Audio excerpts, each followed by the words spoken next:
Irfan walking out made a huge difference. I think so because Irfan is a great actor, and somewhere what happens is that he and me have the same sensibility. So the film would have not gone in. It would have been on another level. Yeah, it would have been different. सुना आपने क्या कह रहे हैं अरशद वारसी? सीना ठोक कर क्या दावा कर रहे हैं अरशद? जूम के साथ एक्सक्लूसिव बातचीत में अरशद ने किया है दावा कि अगर इरफान उनके साथ वेलकम टू कराची में होते तो फिल्म का लेवल ही कुछ और होता। Irfan walking out made a huge difference. I think so because Irfan is a great actor, and somewhere what happens is that he and me have the same sensibility. So the film would have not gone in. It would have been on another level. Yeah, it would have been different. यही नहीं रुके अरशद, उन्होंने तो ये भी साफ साफ कह डाला कि वो और इरफान जानते हैं कि फिल्म के लिए क्या वर्क करेगा और क्या नहीं। People like Irfan, me and been around, so we know what is the right thing to do.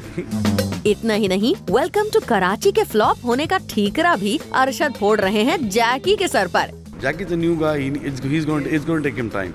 It's going to take him a long time to get the hang of what's the right thing to do.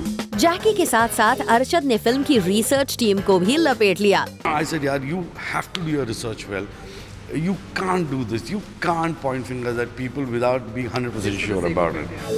Research team पर उंगली उठाने के अलावा अरशद ने Pakistan audience से जो माफी मांगी थी उसका जिम्मेदार भी कहीं न कहीं उन्होंने रिसर्च टीम को ही ठहरा दिया। I did apologize to the entire Pakistan, saying I'm very sorry.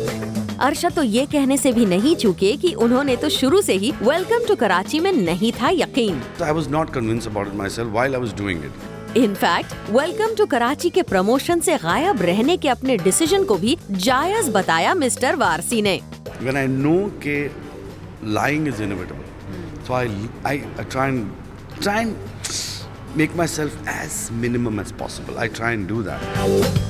मानना पड़ेगा अरशद को, वेलकम टू कराची की नाकामयाबी का 1% ब्लेम भी उन्होंने अपने ऊपर नहीं लिया। खैर, हमें तो अब इंतजार इस बात का है कि अब तक जैकी भगनानी ने इस मसले पर जो चुप्पी साधे रखी है वो अरशद की इन बातों के बाद टूटेगी या नहीं। For Ilika Srivastava Thapa, Zoom, Mumbai.